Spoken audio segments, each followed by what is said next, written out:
Bismillahirrahmanirrahim. Assalamualaikum warahmatullahi wabarakatuh. Selamat pagi anak-anak. Selamat berbahagia. Dengan penuh semangat kita harus menyongsong pembelajaran kita berikutnya.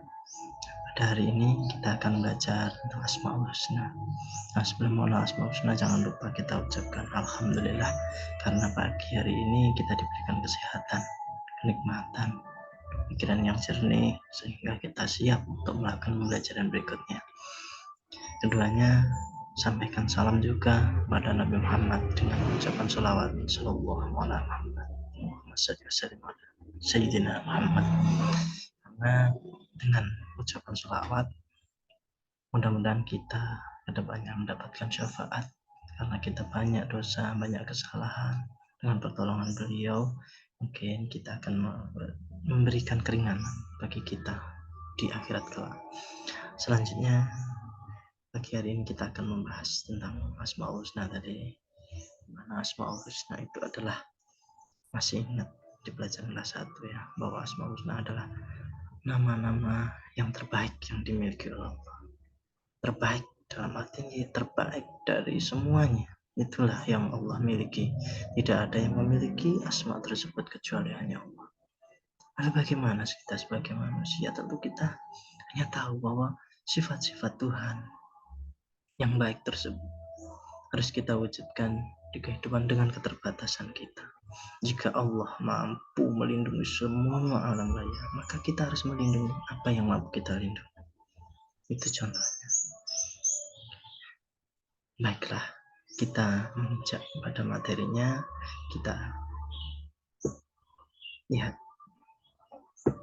di sini Asmaul Husnanya apa saja pada hari ini yang akan kita pelajari nanti. Asmaul Husna yang akan kita pelajari hari ini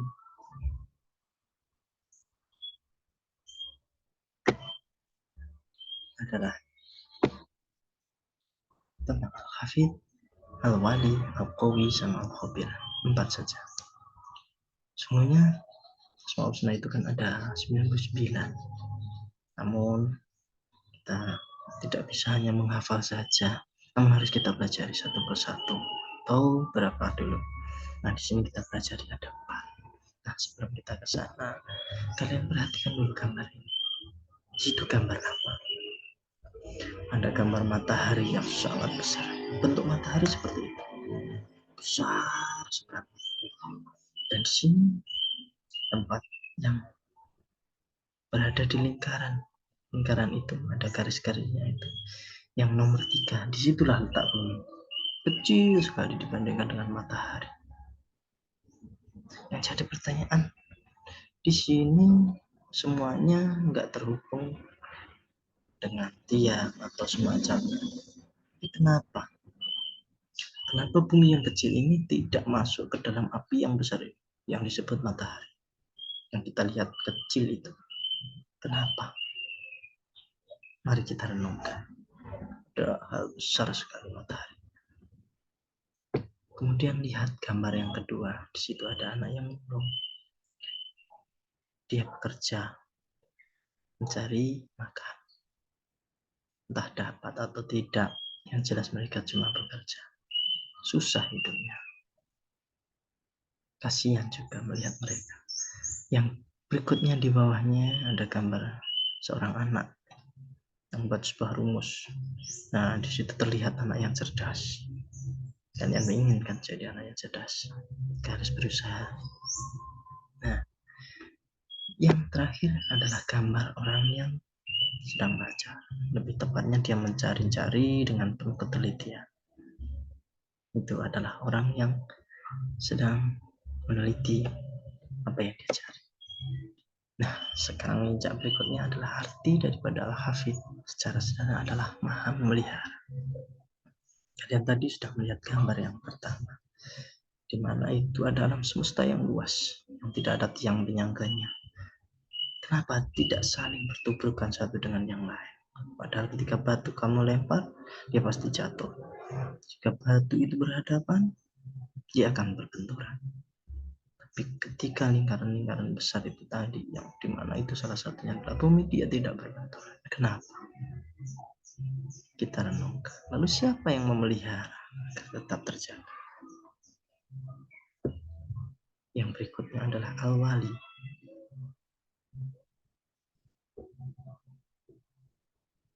Al-Wali artinya adalah Maha memberi perlindungan. Dari gambar kedua tadi ada anak-anak yang bekerja keras untuk memulung sampah. Mereka tidak berdaya, namun siapa yang melindungi mereka? Ya, mereka kehujanan, kepanasan, namun mereka tidak sakit. Mereka tetap kuat. Mungkin tidak sama seperti kita yang hidupnya tidak pernah keras seperti mereka, namun mereka tetap dilindungi. Dan siapa yang melindungi mereka? Tempat yang terbaik di mana? Al-Alim itu artinya adalah Maha mengetahui atau Maha cerdas. Dan melihat gambar ketiga, terlihat anak tersebut pintar ya. Lalu apakah seorang yang pintar itu telah mengetahui segalanya? Apakah mereka pernah mengetahui atau sekedar melihat malaikat?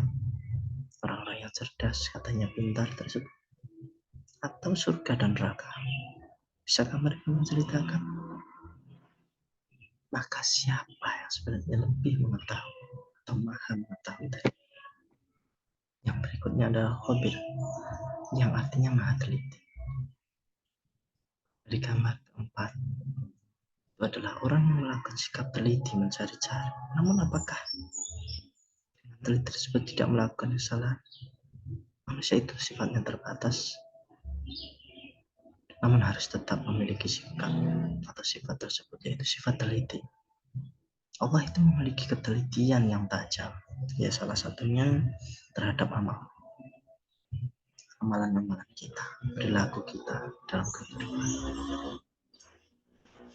Maka sebelum Allah meneliti semua yang telah kita lakukan, apa yang harus kita lakukan? Yaitu wajib terlebih dahulu kita teliti amalan kita, supaya nanti di akhirat kita tidak bisa dan kesusahan dalam hisab.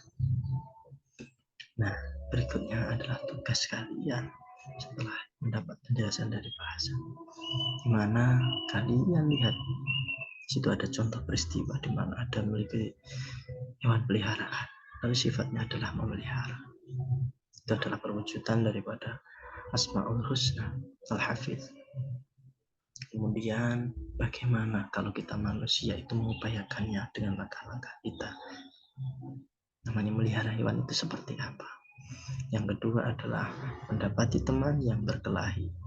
Sifatnya adalah melindungi, yaitu kita mewujudkan sifat Allah yang bersifat Allah. Lalu upayanya bagaimana melindungi teman? Nah, ada yang ketiga adalah peristiwa ketika memiliki kecerdasan, pandai dalam pelajaran pendidikan agama Islam. Itu sifatnya berarti cerdas. Bagaimana kamu mengupayakan supaya kamu menjadi orang yang cerdas? Yang berikutnya adalah peristiwa merasa memiliki banyak dosa. Ya, dengan tersebut kita harus memiliki sifat teliti. Bagaimana mengupayakan ketelitian tersebut? Apa yang harus kamu lakukan? Nah, itu tadi penjelasan singkat dan tugas yang Hasan berikan. Selamat mengerjakan, selamat belajar. Sampai ketemu lagi besok. Mudah-mudahan kita bisa bertemu dalam tatap muka. Kurang lebihnya dari bahasan sebagai manusia, saya mohon maaf. Semoga ilmu kita bermanfaat. Kita cukupi dengan bacaan Alhamdulillahirabbil alamin. Assalamualaikum warahmatullahi wabarakatuh.